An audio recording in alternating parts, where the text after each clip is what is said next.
हमारी इंद्रियां चाहे किसी वस्तु को क्यों न ग्रहण करें, हमारा मन चाहे किसी विषय की कल्पना क्यों न करे, सभी जगह हम दो शक्तियों की क्रिया प्रतिक्रिया देखते हैं। ये एक दूसरे के विरुद्ध काम करती हैं और हमारे चारों ओर बाह्य जगत में दिखाई देने वाली तथा अंतर जगत में उपलब्ध होने वाली समस्त जटिल घटनाओं की निरंतर क्रीड़ा की कारण है। ये ही दो विपरीत शक्तियां बाह्य जगत में आकर्षण विकर्षण अथवा केंद्राभिमुख केंद्र विमुख शक्तियों के रूप से और अंतर जगत में राग द्वेष या शुभाशुभ के रूप में प्रकाशित होती हैं। हम कितनी ही चीजों को अपने सामने से हटा देते हैं और कितनी ही को अपने सामने खींच लाते हैं, किसी की ओर आकृष्ट होते हैं और किसी से दूर रहना चाहते हैं। हमारे जीवन में ऐसा अनेक बार होता है कि हमारा मन किसी की ओर हमें बलात् आकृष्ट करता है, पर इस आकर्षण का कारण हमें झात नहीं होता और किसी समय किसी आदमी को देखने ही बिना किसी कारण मन भागने की इच्छा करता है। इस बात का अनुभव सभी को है और इस क्षेत्र का कार्यक्षेत्र जितना ऊंचा होगा, इन दो विपरीत शक्तियों का प्रभाव उतनी ही तीव्र और परिस्फुट होगा। धर्म ही मनुष्य के चिंतन और जीवन का सबसे उच्च स्तर है और हम देखते हैं कि धर्म जगत में इन दो शक्तियों की क्रिया सबसे अधिक परिस्फुट हुई है। मानव जाति को जिस तीव्रतम प्रेम का ज्ञान है वह धर्म से ही उत्पन्न हुआ है और वह घोरतम विद्वेष का भाव जिसे मानव जाति ने कभी अनुभव किया है उसका भी जन्मस्थान धर्म ही है। संसार ने कभी भी जो महत्तम शांति की वाणी सुनी है वह धर्म राज्य के लोगों के मुख से ही निकली हुई है और जगत में कभी भी जो तीव्रतम निंदा और अभिशाप सुना है वह भी धर्म राज्य के मनुष्यों के मुख से उच्चारित हुआ है। किसी धर्म का उद्देश्य जितना उच्चतर है, उसकी कार्यप्रणाली जितनी सूक्ष्म है, उसकी क्रियाशीलता भी उतनी ही अद्भुत होती है। धर्म प्रेरणा से मनुष्यों ने संसार में जितनी खून की नदियां बहाई हैं, मनुष्य के हृदय की ओर किसी प्रेरणा ने वैसा नहीं किया। और धर्म प्रेरणा से मनुष्यों ने जितने चिकित्सालय, धर्मशाला, अन्न क्षेत्र आदि बनाए, उतने और किसी प्रेरणा से नहीं। मनुष्य हृदय की ओर कोई वृत्ति उसे सारी मानव जाति की ही नहीं, निकृष्टतम प्राणियों तक की सेवा करने को प्रवृत्त नहीं करती। धर्म प्रेरणा से मनुष्य जितना कोमल हो जाता है उतना और किसी प्रवृत्ति से नहीं। अतीत में ऐसी ही हुआ है और बहुत संभव है कि भविष्य में भी ऐसा ही हो। तथापि विभिन्न धर्मों और संप्रदायों के संघर्ष से निकले हुए इस द्वंद्व, कोलाहल, विवाद, अविश्वास और ईर्ष्या द्वेष से समय समय पर इस प्रकार की वज्र गंभीर वाणी निकली है जिसने इस सारे कोलाहल को दबाकर संसार में शांति और मेल की तीव्र घोषणा कर दी थी।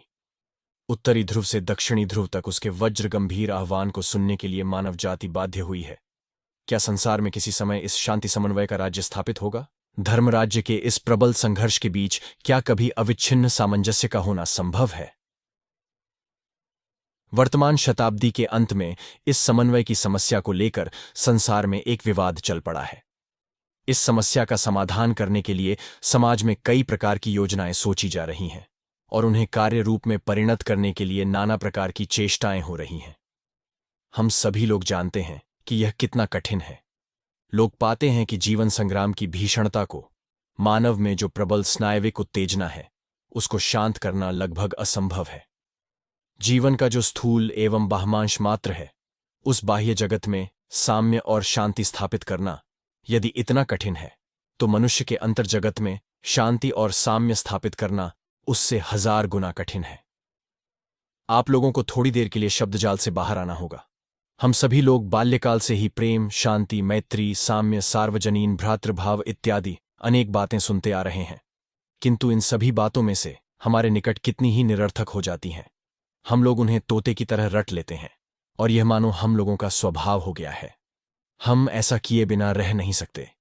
जिन सब महापुरुषों ने पहले अपने हृदय में इन महान तत्वों की उपलब्धि की थी, उन्हीं ने इन शब्दों की रचना की है।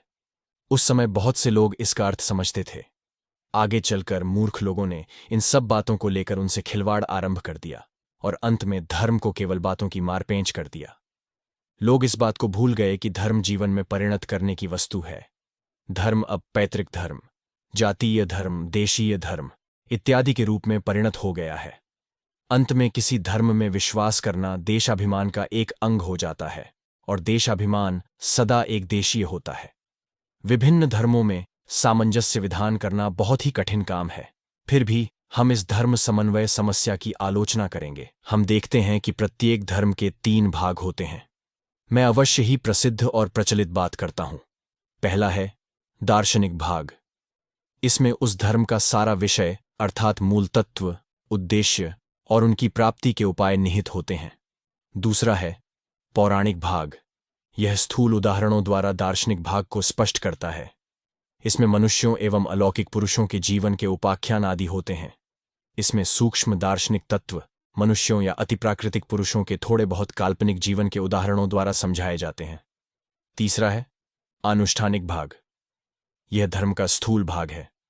इसमें पूजा पद्धति, आचार, अनुष्ठान, विविध शारीरिक अंग विन्यास, पुष्प, धूप, धूनी इत्यादि नाना प्रकार की इंद्रियग्राह्य वस्तुएं हैं। इन सबको मिलाकर आनुष्ठानिक धर्म का संगठन होता है। आप देख सकते हैं कि सारे विख्यात धर्मों के ये 3 विभाग होते हैं। कोई धर्म दार्शनिक भाग पर अधिक जोर देता है, कोई अन्य दूसरे भागों पर। पहले दार्शनिक भाग की बातें लेनी चाहिए। प्रश्न उठता है, कोई सार्वजनीन दर्शन है या नहीं? अभी तक तो नहीं है। प्रत्येक धर्म वाले अपने मतों की व्याख्या करके उसी को एकमात्र सत्य कहकर उसमें विश्वास करने के लिए आग्रह करते हैं। वे सिर्फ इतना ही करके शांत नहीं होते, वरन समझते हैं कि जो उनके मत में विश्वास नहीं करते वे किसी भयानक स्थान में अवश्य जाएंगे। कोई कोई तो दूसरों को अपने मत में लाने के लिए तलवार तक काम में लाते हैं। वे ऐसा दुष्टता से करते हों सो नहीं, मानव मस्तिष्क प्रसूत धार्मिक कट्टरता नामक व्याधि विशेष की प्रेरणा से वे ऐसा करते हैं।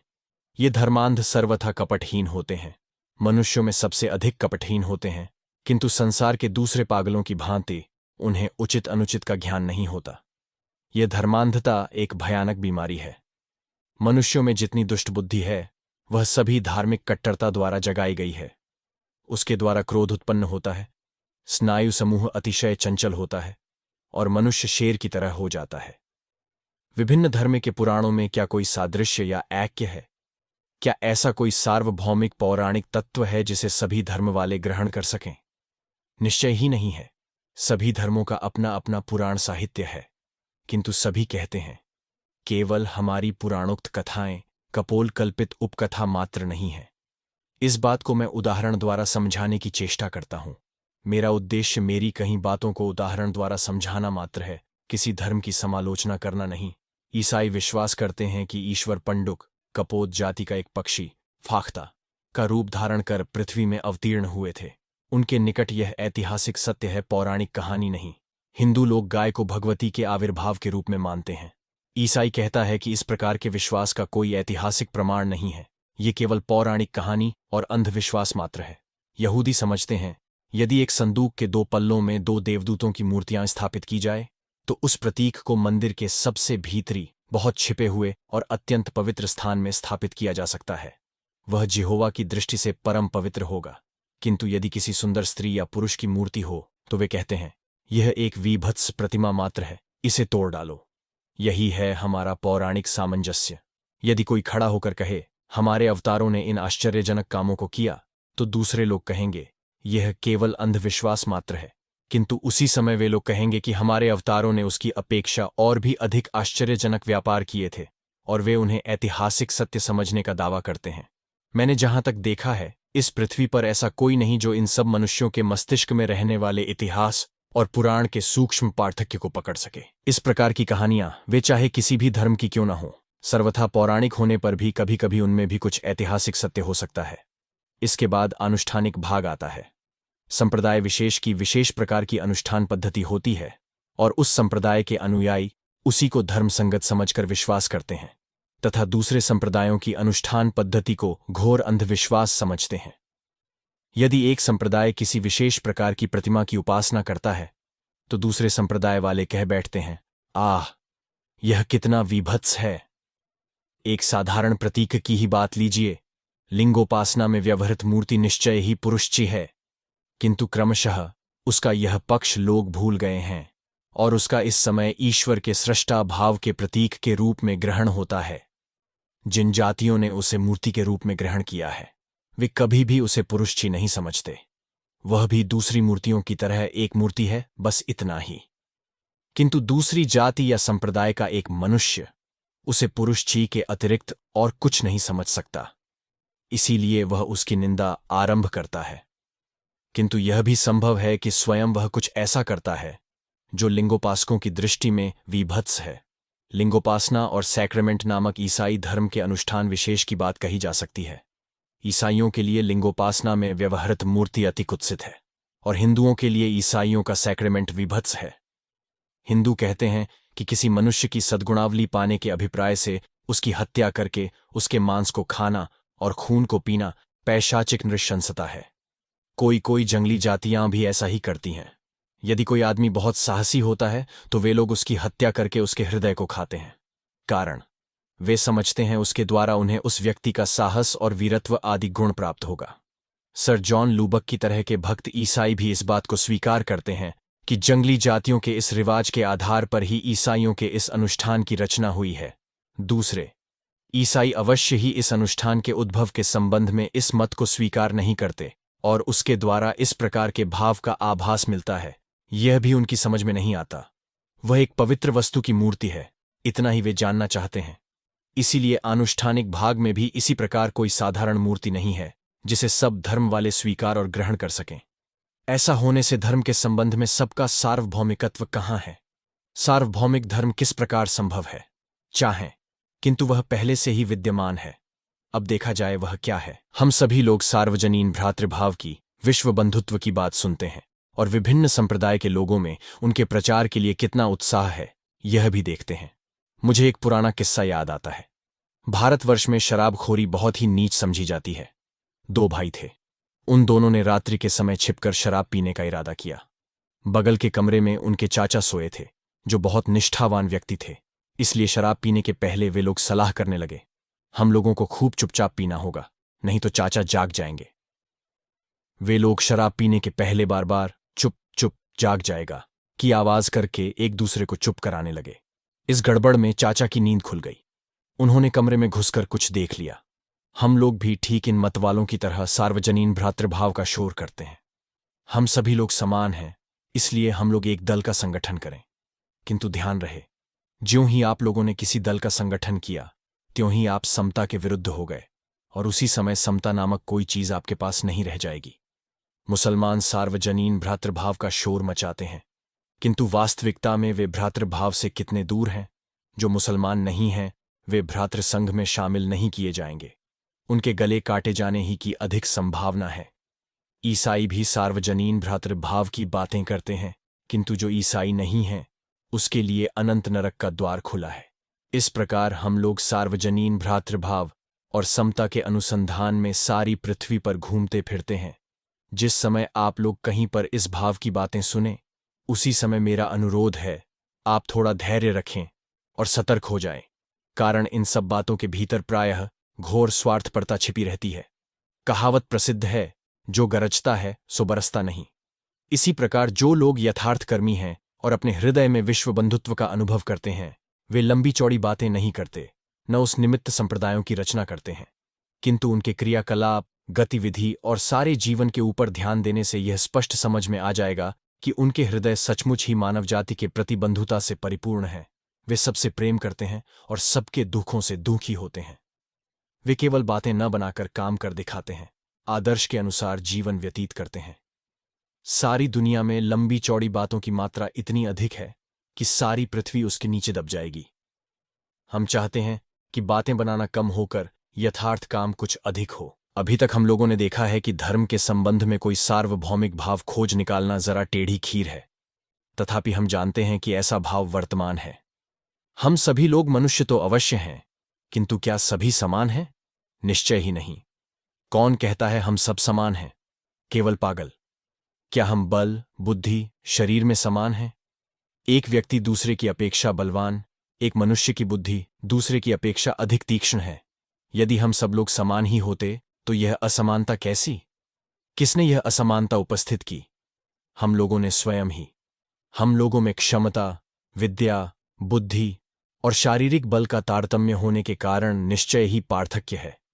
फिर भी हम लोग जानते हैं कि समता का यह सिद्धांत हम लोगों के हृदय को स्पर्श करता है। हम सब लोग मनुष्य अवश्य हैं, किंतु हम लोगों में कुछ पुरुष और कुछ स्त्रियां हैं, कोई काले हैं और कोई गोरे, किंतु सभी मनुष्य हैं। सभी एक मनुष्य जाति के अंतर्गत हैं। हम लोगों का चेहरा भी कई प्रकार का है। दो मनुष्यों का मुंह ठीक एक तरह का नहीं देख पाते, तथापि हम सब लोग मनुष्य हैं। मनुष्यत्व रूपी एक सामान्य तत्व कहाँ है? मैंने जिस किसी काले या गोरे, स्त्री या पुरुष को देखा, उन सब के मुंह पर मनुष्यत्व रूपी एक समान अमूर्त भाव है जो सब में वर्तमान है। जिस समय मैं उसे पकड़ने की चेष्टा करता हूं, उसे इंद्रिय गोचर करना चाहता हूं, उसे बाहर प्रत्यक्ष करना चाहता हूं, उसे उस समय देख भी नहीं सकता। किंतु यदि किसी वस्तु के अस्तित्व के संबंध में हमें निश्चित ज्ञान है, तो वह हम में मनुष्यत्व रूपी जो साधारण भाव है उसी का है। पहले मनुष्यत्व का साधारण ज्ञान होता है, इसके बाद ही मैं आप लोगों को स्त्री और पुरुष के रूप में जान पाता हूं। सार्वजनीन धर्म के संबंध में भी यही बात है। वह ईश्वर रूप से पृथ्वी के सभी विभिन्न धर्मों में विद्यमान है। ये अनंत काल से वर्तमान है और अनंत काल तक रहेगा। भगवान ने कहा है, मयि सर्वमिदं प्रोतम सूत्रे मणिगणा इव, अर्थात मैं इस जगत में मणियों के भीतर सूत्र की भांति वर्तमान हूं। प्रत्येक मणि को एक विशेष धर्म, मत या संप्रदाय कहा जा सकता है।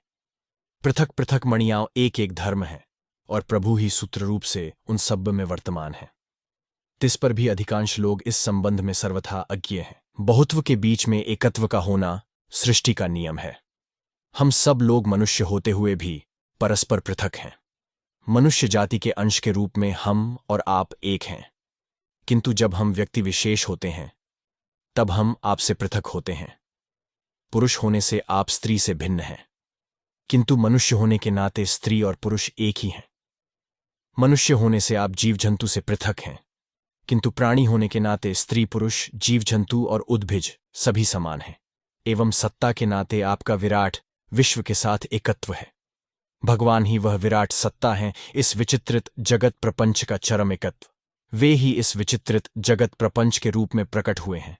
उस ईश्वर में हम सभी लोग एक हैं, किंतु व्यक्त प्रपंच में यह भेद अवश्य चिरकाल तक विद्यमान रहेगा। हमारे प्रत्येक बाहरी कार्य में और चेष्टा में यह सदा ही विद्यमान रहेगा। इसलिए सार्वजनीन धर्म का यदि यह अर्थ हो कि किसी विशेष मत में संसार के सभी लोग विश्वास करें, तो यह सर्वथा असंभव है। यह कभी नहीं हो सकता। ऐसा समय कभी नहीं आएगा जब सब लोगों का मुंह एक रंग का हो जाए। और यदि हम आशा करें कि समस्त संसार एक ही पौराणिक तत्व में विश्वास करेगा, तो यह भी असंभव है। यह कभी नहीं हो सकता। उसी प्रकार समस्त संसार में कभी भी एक प्रकार की अनुष्ठान पद्धति प्रचलित हो नहीं सकती। ऐसा किसी समय हो नहीं सकता। अगर कभी हो जाए तो सृष्टि लुप्त हो जाएगी। कारण विचित्रता ही जीवन की मूल भित्ति है। हम लोगों का आकार किसने बनाया? वैषम्य ने। संपूर्ण साम्य भाव होने से ही हमारा विनाश अवश्यंभावी है। समान परिणाम और संपूर्ण रूप से विसरण होना ही उत्ताप का धर्म है। मान लीजिए इस घर का सारा उत्ताप उस तरह विसरित हो जाए, तो ऐसा होने पर कार्यतः वहां उत्ताप नामक कोई चीज बाकी नहीं रहेगी। इस संसार की गति किस कारण संभव होती है? समताच्युति इसका कारण है। जिस समय इस संसार का ध्वंस होगा, उसी समय चरम साम्य आ सकेगा, अन्यथा ऐसा होना असंभव है। केवल इतना ही नहीं, ऐसा होना विपज्जनक भी है। हम सभी लोग एक प्रकार का विचार करेंगे, ऐसा सोचना भी उचित नहीं है। ऐसा होने से विचार करने की कोई चीज न रह जाएगी। अजायबघर में रखी हुई मिस्र देश की मम्मियों की तरह हम सभी लोग एक प्रकार के हो जाएंगे और एक दूसरे को देखते रहेंगे। हमारे मन में कोई भाव ही न उठेगा। यही भिन्नता, यही वैषम्य, हम में परस्पर यही असाम्य भाव हमारी उन्नति का प्राण, हमारे समस्त चिंतन का सृष्टा है। यह वैचित्र्य सदा ही रहेगा। सार्वभौमिक धर्म का अर्थ फिर मैं क्या समझता हूं? कोई सार्वभौमिक दार्शनिक तत्व, कोई सार्वभौमिक पौराणिक तत्व या कोई सार्वभौमिक अनुष्ठान पद्धति जिसको मानकर सबको चलना पड़ेगा, मेरा अभिप्राय नहीं है। कारण मैं जानता हूं कि तरह तरह के चक्र समवायों से गठित बड़ा ही जटिल और आश्चर्यजनक यह जो विश्वरूपी दुर्वेद और विशाल यंत्र है, वह सदा ही चलता रहेगा। फिर हम लोग क्या कर सकते हैं? हम इस यंत्र को अच्छी तरह से चला सकते हैं, इसमें घर्षण कम कर सकते हैं, इसके चक्कों में तेल डाल सकते हैं। वह कैसे? वैषम्य की नैसर्गिक अनिवार्यता को स्वीकार करते हुए। जैसे हम सबने स्वाभाविक रूप से एकत्व को स्वीकार किया है, उसी प्रकार हमको वैषम्य भी स्वीकार करना पड़ेगा। हमको यह शिक्षा लेनी होगी कि एक ही सत्य का प्रकाश लाखों प्रकार से होता है और प्रत्येक भाव ही अपनी निर्दिष्ट सीमा के अंदर प्रकृत सत्य है। हमको यह सीखना होगा कि किसी भी विषय को सैकड़ों प्रकार की विभिन्न दृष्टि से देखने पर वह एक ही वस्तु रहती है। उदाहरणार्थ सूर्य को लीजिए। कोई मनुष्य भूतल पर से सूर्योदय देख रहा है, उसको पहले एक गोलाकार वस्तु दिखाई पड़ेगी। अब मान लीजिए उसने एक कैमरा लेकर सूर्य की ओर यात्रा की और जब तक सूर्य के निकट न पहुंचा तब तक बार बार सूर्य की प्रतिच्छवि लेने लगा। एक स्थान से लिया हुआ सूर्य का चित्र दूसरे स्थानों से लिए हुए सूर्य के चित्र से भिन्न है। वह जब लौट आएगा तब उसे मालूम होगा कि मानो वे सब भिन्न भिन्न सूर्यों के चित्र हैं। परंतु हम जानते हैं कि वह अपने गंतव्य पथ के भिन्न भिन्न स्थानों से एक ही सूर्य के अनेक चित्र लेकर लौटा है। ईश्वर के संबंध में भी ठीक ऐसा ही होता है। उच्च अथवा निकृष्ट दर्शन से ही हो, सूक्ष्म अथवा स्थूल पौराणिक कथाओं के अनुसार ही हो, या सुसंस्कृत क्रियाकांड अथवा भूतोपासना द्वारा ही हो, प्रत्येक संप्रदाय, प्रत्येक व्यक्ति, प्रत्येक धर्म और प्रत्येक जाति जान या अनजान में अग्रसर होने की चेष्टा करते हुए ईश्वर की ओर बढ़ रही है। मनुष्य चाहे जितने प्रकार के सत्य की उपलब्धि करे, उसका प्रत्येक सत्य भगवान के दर्शन के सिवा और कुछ नहीं है। मान लीजिए हम जल पात्र लेकर जलाशय से जल भरने आए। कोई कटोरी लाया, कोई घड़ा लाया, कोई बाल्टी लाया इत्यादि। अब जब हमने जल भर लिया तो क्या देखते हैं कि प्रत्येक पात्र के जल ने स्वभावतः अपने अपने पात्र का आकार धारण किया है, परंतु प्रत्येक पात्र में वही एक जल है जो सबके पास है। धर्म के संबंध में भी ऐसा ही कहा जा सकता है। हमारे मन भी ठीक पूर्वोक्त पात्रों के समान हैं। हम सब ईश्वर प्राप्ति ईश्वर चेष्टा कर रहे हैं। पात्रों में जो जल भरा हुआ है ईश्वर उसी जल के समान है। प्रत्येक पात्र में भगवत दर्शन उस पात्र के आकार के अनुसार है। फिर भी वे सर्वत्र एक ही हैं, वे घट घट में विराजमान हैं। सार्वभौमिक भाव का भी हम यही एकमात्र परिचय पा सकते हैं। सैद्धांतिक दृष्टि से यहां तक तो सब ठीक है, परंतु धर्म के समन्वय विधान को कार्य रूप में परिणत करने का भी क्या कोई उपाय है? हम देखते हैं सब धर्म मत सत्य हैं। यह बात बहुत पुराने समय ही मनुष्य स्वीकार करते आए हैं। भारतवर्ष, अलेक्जेंड्रिया, यूरोप, चीन, जापान, तिब्बत, यहां तक कि अमेरिका आदि स्थानों में भी सर्ववादी सम्मत धर्म मत गठन करके सब धर्मे को एक ही प्रेम सूत्र में ग्रथित करने की सैकड़ों चेष्टाएं हो चुकी, परंतु सब व्यर्थ हुई, क्योंकि उन्होंने किसी व्यावहारिक प्रणाली का अवलंबन नहीं किया। संसार के सभी धर्म सत्य हैं, यह तो अनेकों ने स्वीकार किया है, परंतु उन सबको एकत्र करने का उन्होंने कोई ऐसा उपाय नहीं दिखाया जिससे वे इस समन्वय के भीतर रहते हुए भी अपनी विशिष्टता को बचा रखें। वही उपाय यथार्थ में कार्यकारी हो सकता है जो किसी धर्मावलंबी व्यक्ति की विशिष्टता को नष्ट न करते हुए उसको औरों के साथ सम्मिलित होने का पथ बता दें। परंतु अब तक जिन जिन उपायों से धर्म जगत में एकता विधान की चेष्टा की गई है, उनमें सभी धर्म सत्य हैं। यह सिद्धांत मान लेने पर भी झात होगा कि यथार्थ में उसको कुछ निर्दिष्ट मत विशेषों में आबद्ध रखने की चेष्टा की गई है, और परिणामस्वरूप कितने ही परस्पर झगड़ने वाले ईर्ष्यापरायण नए नए दलों की सृष्टि हो गई है। मेरी भी एक छोटी सी कार्यप्रणाली है। मैं नहीं जानता कि वह कार्यकारी होगी या नहीं, परंतु मैं उसको विचारार्थ आपके सामने रखता हूं। मेरी कार्यप्रणाली क्या है? सर्वप्रथम मैं मनुष्य जाति से यह मान लेने का अनुरोध करता हूं कि कुछ नष्ट न करो। विनाशक सुधारक लोग संसार का कुछ भी उपकार नहीं कर सकते। किसी वस्तु को भी तोड़कर धूल में मत मिलाओ, वरन उसका गठन करो। यदि हो सके तो सहायता करो, नहीं तो चुपचाप हाथ उठाकर खड़े हो जाओ और देखो मामला कहां तक जाता है। यदि सहायता न कर सको तो अनिष्ट मत करो। जब तक मनुष्य कपटहीन रहे तब तक उसके विश्वास के विरुद्ध एक भी शब्द न कहो। दूसरी बात यह है कि जो जहां पर है उसको वहीं से ऊपर उठाने की चेष्टा करो। यदि यह सत्य है कि ईश्वर सब धर्मों के केंद्र स्वरूप हैं और हम में से प्रत्येक एक एक व्यासार्ध से उनकी ओर अग्रसर हो रहा है, तो हम सब निश्चय ही उस केंद्र में पहुंचेंगे और सब व्यासार्थों के मिलन स्थान में हमारे सब वैषम्य दूर हो जाएंगे। परंतु जब तक हम वहां नहीं पहुंचते तब तक वैषम्य कदापि दूर नहीं हो सकता। सब व्यासार्ध एक ही केंद्र में सम्मिलित होते हैं। कोई अपने स्वभावानुसार एक व्यासार्ध से अग्रसर होता है और कोई किसी दूसरे व्यासार्ध से। इसी तरह हम सब अपने व्यासार्ध द्वारा आगे बढ़ें तब अवश्य ही हम एक ही केंद्र में पहुंचेंगे। कहावत भी ऐसी है कि सब रास्ते रोम में पहुंचते हैं। प्रत्येक अपनी अपनी प्रकृति के अनुसार बढ़ रहा है और पुष्ट हो रहा है। प्रत्येक व्यक्ति उचित समय पर चरम सत्य की उपलब्धि करेगा। कारण अंत में देखा जाता है कि मनुष्य स्वयं ही अपना शिक्षक है। तुम क्या कर सकते हो और मैं भी क्या कर सकता हूं? क्या तुम यह समझते हो कि तुम एक शिशु को भी कुछ सिखा सकते हो? नहीं, तुम नहीं सिखा सकते। शिशु स्वयं ही शिक्षा लाभ करता है। तुम्हारा कर्तव्य है सुयोग देना और बाधा दूर करना। एक वृक्ष बढ़ रहा है, क्या तुम उस वृक्ष को बढ़ा सकते हो? तुम्हारा कर्तव्य है वृक्ष के चारों ओर घेरा बना देना, जिससे चौपाए उस वृक्ष को कहीं न चढ़ डालें। बस वहीं तुम्हारे कर्तव्य का अंत हो गया। वृक्ष स्वयं ही बढ़ता है। मनुष्य की आध्यात्मिक उन्नति का रूप भी ठीक ऐसा ही है। न कोई तुम्हें शिक्षा दे सकता है और न कोई तुम्हारी आध्यात्मिक उन्नति कर सकता है। तुमको स्वयं ही शिक्षा लेनी होगी। तुम्हारी उन्नति तुम्हारे ही भीतर से होगी। बाहरी शिक्षा देने वाले क्या कर सकते हैं? वे ज्ञान लाभ की बाधाओं को थोड़ा दूर कर सकते हैं, बस वहीं उनका कर्तव्य समाप्त हो जाता है। इसीलिए यदि हो सके तो सहायता करो, नहीं तो विनाश मत करो। तुम इस धारणा का त्याग करो कि तुम किसी को आध्यात्मिक शक्ति संपन्न कर सकते हो। यह असंभव है। यह स्वीकार करो कि तुम्हारी आत्मा को छोड़ तुम्हारा और कोई शिक्षक नहीं है। फिर देखो क्या फल मिलता है। समाज में हम भिन्न भिन्न प्रकार के लोगों को देखते हैं। संसार में सहस्रों प्रकार के मन और संस्कार के लोग वर्तमान हैं। उन सबका संपूर्ण सामान्यकरण असंभव है, परंतु हमारे प्रयोजन के लिए उनको 4 श्रेणियों में विभक्त किया जा सकता है। प्रथम, कर्मठ व्यक्ति, जो कर्मेच्छुक हैं।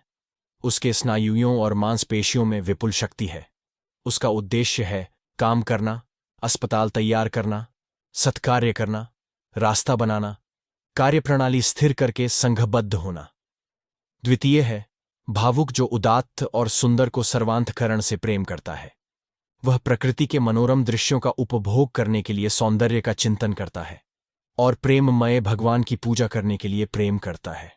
वह विश्व के तमाम महापुरुषों और भगवान के अवतारों पर विश्वास करते हुए सबकी सर्वांतकरण से पूजा करता है, सबसे प्रेम करता है। ईसा मसीह और बुद्ध यथार्थ में थे या नहीं, इसके प्रमाणों की वह परवाह ही नहीं करता। ईसा मसीह का दिया हुआ शैलोपदेश कब प्रचारित हुआ था, अथवा श्री कृष्ण ने कौन सी तारीख को जन्म ग्रहण किया था, इसकी उसे चिंता नहीं। उसके निकट तो उनका व्यक्तित्व, उनकी मनोहर मूर्तियां ही रुचि का विषय है। यही उसका आदर्श है। एक प्रेमी भावप्रवण मानव का यही स्वभाव है। तृतीय, योगमार्गी व्यक्ति, जो अपना आत्मविश्लेषण करना और मनुष्य के मन की क्रियाओं को जानना चाहता है। मन में कौन कौन शक्ति काम कर रही है और उन शक्तियों को पहचानने का या उनको परिचालित करने का अथवा उनको वशीभूत करने का क्या उपाय है, यही सब जानने को वह उत्सुक रहता है। चतुर्थ, दार्शनिक, जो प्रत्येक विषय का भाव ग्रहण करना चाहता है, प्रत्येक विषय की परीक्षा करना चाहता है और अपनी बुद्धि द्वारा, मानवीय दर्शन द्वारा जहां तक जाना संभव है उसके भी परे जाने की इच्छा रखता है। अब बात यह है कि यदि किसी धर्म को सर्वापेक्षा अधिक लोगों के लिए उपयोगी होना हो तो उसमें इतनी क्षमता होनी आवश्यक है कि वह इन सब भिन्न भिन्न लोगों के लिए उपयुक्त सामग्री जुटाए। और जिस धर्म में इस क्षमता का अभाव है, उस धर्म के अंतर्गत जो संप्रदाय हैं वे सब एकदेशीय ही रह जाते हैं। मान लीजिए आप किसी भक्त संप्रदाय के पास गए। वे गाते हैं, रोते हैं और भक्ति का प्रचार करते हैं, परंतु यदि आपने उनसे कहा, मित्र, आप जो कहते हैं वह ठीक है, परंतु मैं इससे भी कुछ अधिक प्रखर तत्व की आशा रखता हूं। मैं कुछ युक्ति, कुछ दर्शनात्मक आलोचना और विचारपूर्वक इन विषयों को थोड़ा क्रमबद्ध ढंग से तथा अधिक तर्क बुद्धिसंगत ढंग से समझना चाहता हूं, तो वे फौरन आपको बाहर निकाल देंगे। और केवल इतना ही नहीं कि आपको चले जाने को ही कहें, वरन हो सका तो एकदम आपको भवसागर के पार ही भेज देंगे। अब इससे यह फल निकलता है कि वह संप्रदाय केवल भावना प्रधान लोगों की सहायता कर सकता है। दूसरों की तो वे सहायता कर ही नहीं सकते, बल्कि वे उनको विनष्ट करने की चेष्टा करते हैं। सहायता की बात तो दूर रही, वे दूसरों की ईमानदारी पर भी विश्वास नहीं रखते। और यही सबसे भयानक बात है। अगली श्रेणी ज्ञानियों की है। वे भारत और प्राच्य के ज्ञान की बड़ाई करते हैं और खूब लंबे चौड़े पारिभाषिक शब्दों का व्यवहार करते हैं, परंतु मेरे जैसा कोई साधारण आदमी उनके पास जाकर कहे कि आप मुझे कुछ आध्यात्मिक उपदेश दे सकते हैं, तो वे जरा मुस्कुराकर यही कहेंगे, अजी, तुम बुद्धि में अभी हमसे बहुत नीचे हो, तुम आध्यात्मिकता को क्या समझोगे। वे बड़े ऊंचे दर्जे के दार्शनिक हैं। वे तुमको केवल बाहर निकल जाने का आदेश दे सकते हैं, बस। एक और दल है योग प्रिय। वे जीवन की विभिन्न भूमिकाओं, मन के विभिन्न स्तरों, मानसिक शक्ति की क्षमता इत्यादि कई बातें तुमसे कहेंगे।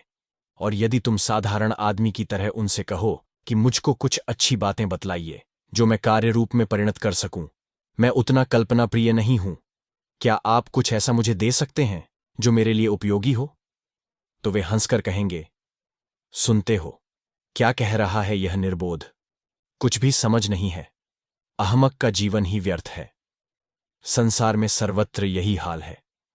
मैं इन सब भिन्न भिन्न संप्रदायों के चुने चुने धर्मध्वजियों को एकत्र कर एक कमरे में बंद कर उनके सुंदर विद्रूपव्यंजक हास्य का फोटोग्राफ लेना चाहता हूं। यही धर्म की वर्तमान अवस्था है और यही सबका वर्तमान मनोभाव है। मैं एक ऐसे धर्म का प्रचार करना चाहता हूं जो सब प्रकार की मानसिक अवस्था वाले लोगों के लिए उपयोगी हो। इसमें ज्ञान, भक्ति, योग और कर्म संभाव से रहेंगे। यदि कॉलेज से वैज्ञानिक पदार्थविद अध्यापक गण आए तो वे युक्ति विचार पसंद करेंगे। उनको जहां तक संभव हो युक्ति विचार करने दो। अंत में वे एक ऐसी स्थिति पर पहुंचेंगे जहां से युक्ति विचार की धारा अविच्छिन्न रखकर वे और आगे बढ़ ही नहीं सकते। यह वे समझ लेंगे। वे कह उठेंगे, ईश्वर, मुक्ति इत्यादि धारणाएं अंधविश्वास हैं, उन सबको छोड़ दो। मैं कहता हूं, हे दार्शनिक वर, तुम्हारी यह पंचभौतिक देह तो उससे भी बड़ा अंधविश्वास है। इसका परित्याग करो। आहार करने के लिए घर में या अध्यापन के लिए दर्शन क्लास में अब तुम मत जाओ। शरीर छोड़ दो और यदि ऐसा न हो सके तो चुपचाप बैठकर जोर जोर से रो। क्योंकि धर्म को जगत के एकत्व और एक ही सत्य के अस्तित्व की सम्यक उपलब्धि करने का उपाय अवश्य बताना पड़ेगा। इसी तरह यदि कोई योग प्रिय व्यक्ति आए तो हम आदर के साथ उसकी अभ्यर्थना करके वैज्ञानिक भाव से मनस्तत्व विश्लेषण कर देने और उसकी आंखों के सामने उसका प्रयोग दिखाने को प्रस्तुत रहेंगे। यदि भक्त लोग आएं तो हम उनके साथ एकत्र बैठकर भगवान के लिए हंसेंगे और रोएंगे, प्रेम का प्याला पीकर उन्मत्त हो जाएंगे। यदि एक पुरुषार्थी कर्मी आए तो उसके साथ यथासाध्य काम करेंगे। भक्ति, योग, ज्ञान और कर्म के इस प्रकार का समन्वय सार्वभौमिक धर्म का अत्यंत निकटतम आदर्श होगा। भगवान की इच्छा से यदि सब लोगों के मन में इस ज्ञान, योग, भक्ति और कर्म का प्रत्येक भाव ही पूर्ण मात्रा में और साथ ही संभव से विद्यमान रहे तो मेरे मत से मानव का सर्वश्रेष्ठ आदर्श यही होगा।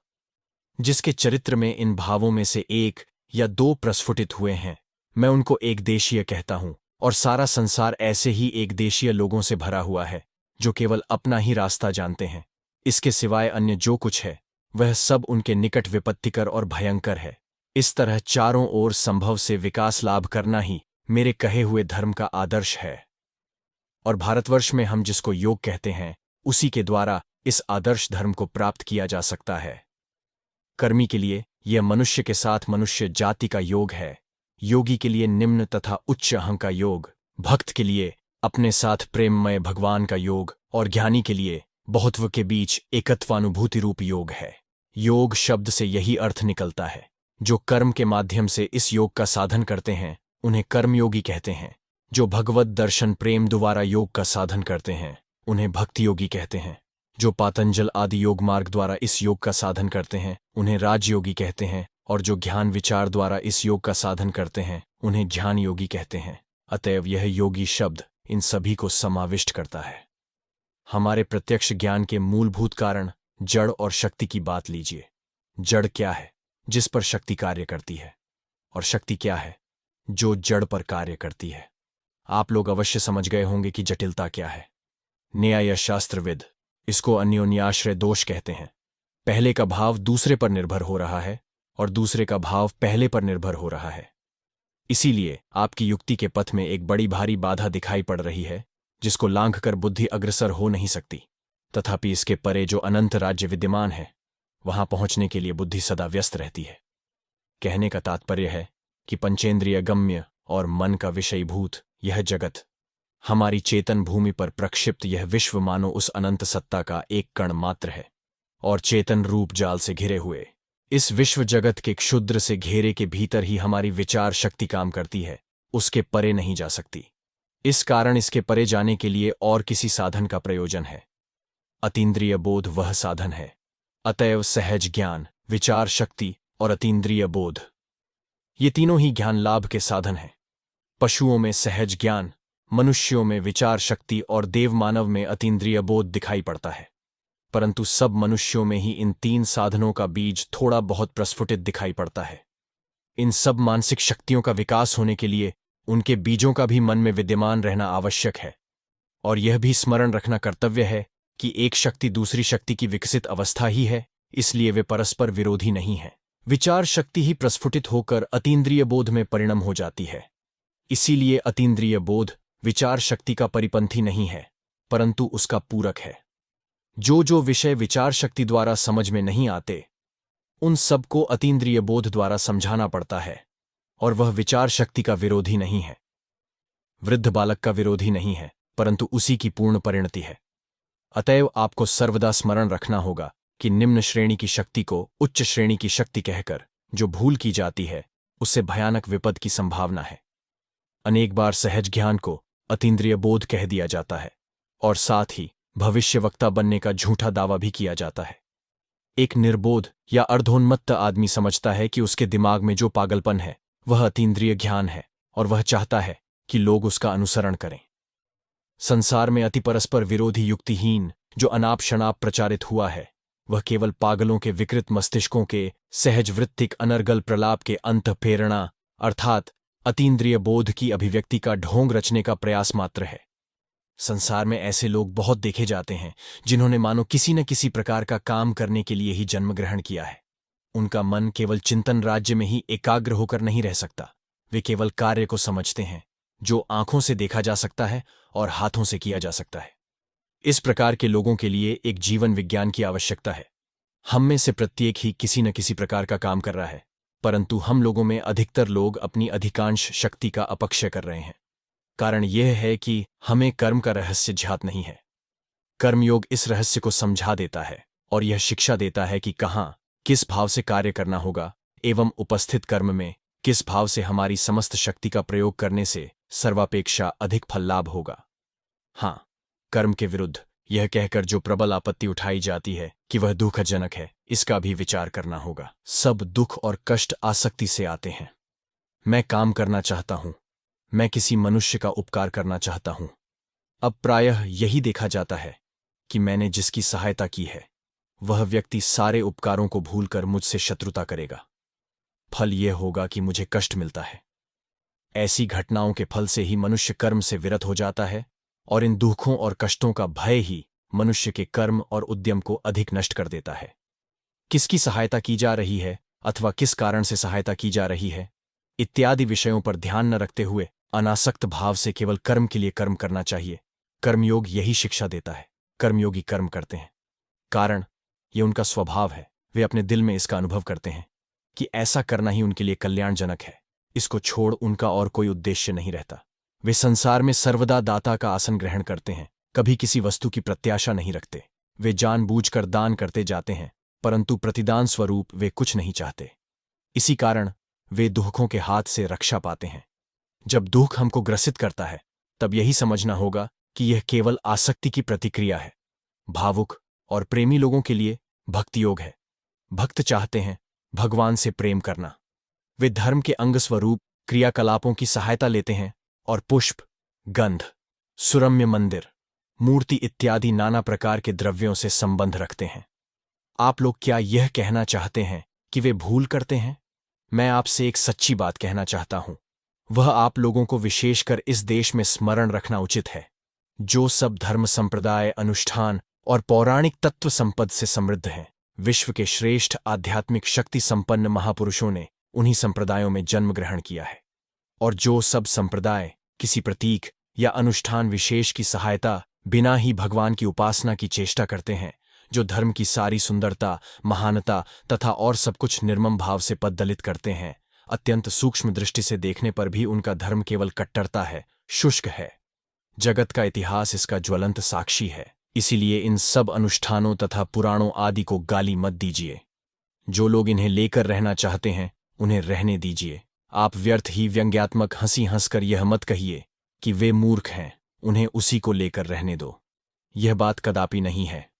मैंने जीवन में जिन सब आध्यात्मिक शक्ति संपन्न श्रेष्ठ महापुरुषों के दर्शन किए हैं, वे सब इन्हीं अनुष्ठानादि नियमों के माध्यम से अग्रसर हुए हैं। मैं अपने को उनके पैरों तले बैठने के योग्य भी नहीं समझता, और उस पर भला मैं उनकी समालोचना करूं। ये सब भाव मानव मन में किस तरह कार्य करते हैं और उनमें से कौन सा हमारे लिए ग्राह्य है तथा कौन सा त्याज्य है, इसे मैं कैसे समझें? हम उचित अनुचित न समझते हुए भी संसार की सारी वस्तुओं की समालोचना करते रहते हैं। लोगों की जितनी इच्छा हो, उन्हें इन सब सुंदर उद्दीपनपूर्ण पुराणादि को ग्रहण करने दीजिए। कारण आपको सर्वदा स्मरण रखना उचित है कि भावुक लोग सत्य की कुछ नीरस परिभाषा मात्र को लेकर रहना बिल्कुल पसंद नहीं करते। भगवान उनके निकट धरने छूने की वस्तु है, मूर्त वस्तु है, वही एकमात्र सत्य वस्तु है। उसे वे अनुभव करते हैं, उससे वे बात सुनते हैं, उसे वे देखते हैं, उससे वे प्रेम करते हैं। वे अपने भगवान को ही लेकर रहें। आपका युक्तिवाद भक्त के निकट उसी प्रकार निर्बोध है जैसे कोई व्यक्ति एक सुंदर मूर्ति को देखते ही उसे छूण कर यह देखना चाहता है कि वह किस पदार्थ से निर्मित है। भक्ति योग उनको निस्वार्थ भाव से प्रेम करने की शिक्षा देता है। कोई गूढ़ अभिसंधि न रहे, लोकैषणा, पुत्रैषणा, वित्तैषणा, कोई भी इच्छा न रहे। केवल भगवान से अथवा जो मंगलमय है उसी से केवल प्रेम के लिए प्रेम करना। प्रेम ही प्रेम का श्रेष्ठ प्रतिदान है और भगवान ही प्रेम स्वरूप हैं। यही भक्ति योग की शिक्षा है। भगवान सृष्टिकर्ता, सर्वव्यापी, सर्वजन, सर्वशक्तिमान, शास्ता और पिता माता हैं। यह कहकर उनके प्रति हृदय की सारी भक्ति और श्रद्धा अर्पण की ही शिक्षा भक्ति योग देता है। भाषा उनका जो सर्वश्रेष्ठ प्रकाश कर सकती है अथवा मनुष्य उनके संबंध में जो सर्वोच्च धारणा कर सकता है वह यह है कि वे प्रेममय हैं। जहां कहीं भी किसी प्रकार का प्रेम है वही वे हैं, वहीं प्रभु विद्यमान हैं। पति जब स्त्री का चुंबन करता है उस चुंबन में भी वे विद्यमान हैं। माता जब शिशु को चुंबन करती है तो उसमें भी वे वर्तमान हैं। मित्रों के करमर्दन में भी प्रभु विद्यमान हैं। जब कोई महापुरुष मानव जाति के प्रेम के वशीभूत हो, उनका कल्याण करने की इच्छा करते हैं, तब प्रभु ही अपने मानव प्रेम भंडार से मुक्त हस्त होकर प्रेम वितरण करते हैं। जहां हृदय का विकास है वहीं उनका प्रकाश है। भक्ति योग से इन्हीं सब बातों की शिक्षा मिलती है। अब मैं ज्ञान योगी की बात की आलोचना करूंगा। वे दार्शनिक और चिंताशील हैं जो इस दृश्य जगत के परे जाना चाहते हैं। वे संसार की तुच्छ वस्तुओं को लेकर संतुष्ट नहीं रह सकते। प्रतिदिन के आहार आदि नित्य कर्म के परे चले जाना चाहते हैं। हजारों पुस्तकें पढ़ने पर भी उनकी शांति नहीं होती। यहां तक कि समग्र भौतिक विज्ञान भी उनको परितृप्त नहीं कर सकता। कारण वे बहुत प्रयत्न करने पर इस क्षुद्र पृथ्वी का ही ज्ञान गोचर कर सकते हैं। बाह्य ऐसा क्या है जो उनका संतोष कर सके? कोटि कोटि सौरजगत भी उनको संतुष्ट नहीं कर सकते। उनकी दृष्टि में वे सत संधु में केवल एक बिंदु है। उनकी आत्मा इन सबके पार सब अस्तित्वों का जो सार है उसी में डूब जाना चाहती है, सत्य स्वरूप को प्रत्यक्ष करना चाहती है। वे इसकी उपलब्धि करना चाहते हैं, उसके साथ तादात्म्य लाभ करना चाहते हैं, उस विराट सत्ता के साथ एक हो जाना चाहते हैं। वे ही ज्ञानी हैं। भगवान, जगत के पिता, माता, सृष्टिकर्ता, रक्षाकर्ता, पथदर्शक इत्यादि वाक्यों द्वारा भगवान की महिमा प्रकाश करने में वे असमर्थ हैं। वे सोचते हैं भगवान उनके प्राणों के प्राण, आत्मा की आत्मा है। भगवान उनकी ही आत्मा है। भगवान को छोड़कर और कोई भी वस्तु नहीं है। उनका समुदय नश्वर अंश विचारों के प्रबल आघात से चूर्ण विचूर्ण होकर उड़ जाता है। अंत में जो सचमुच ही विद्यमान रहता है वही स्वयं भगवान है। आत्मा की ब्रह्म स्वरूपता को जान लेना, तद्रूप हो जाना, उसका साक्षात्कार करना, यही धर्म है। ये केवल सुनने या मान लेने की चीज नहीं है। समस्त मन प्राण विश्वास की वस्तु के साथ एक हो जाएगा, यह धर्म है।